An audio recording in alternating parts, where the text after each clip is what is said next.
everyone, it's me Manoj Bohra, BMS First Probe student study at Central Ayurved Campus Bejundi, Dang. Today I will discuss about blood. Let's start.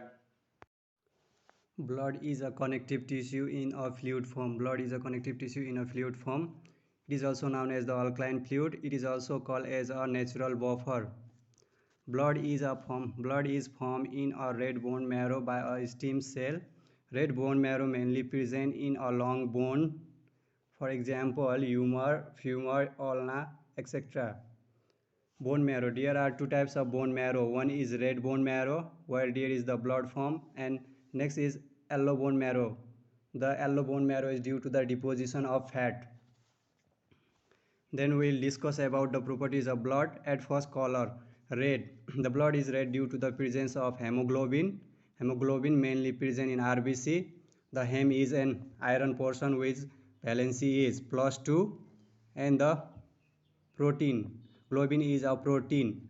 After 120 days, RBC destroy in spleen. Hem plus globin. Hem can be converted into bilirubin, which provide the grayish color of the stool, and it also present sometimes it also present in urine. Globin is an protein, so it can be converted into amino acid and body can reutilize its.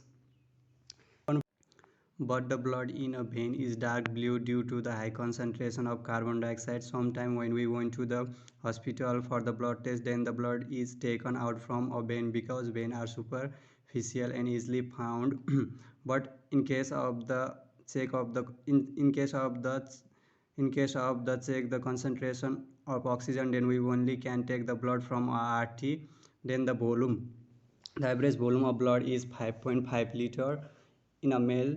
There is the 5.5 liter, female there is 5 liter, because some blood is lost in a menstruational cycle. Newborn baby has 4.5 liter blood. Then the specific gravity. The average specific gravity is 1.05 to 1.061. Viscosity. If the viscosity of water is 1, then the viscosity of blood is 4 to 5. Then the test of blood is salty. Odor is odorless. Thank you everyone for watching the video. Like, comment and share and subscribe the channel. We will discuss the composition of blood in our next video. Thank you everyone.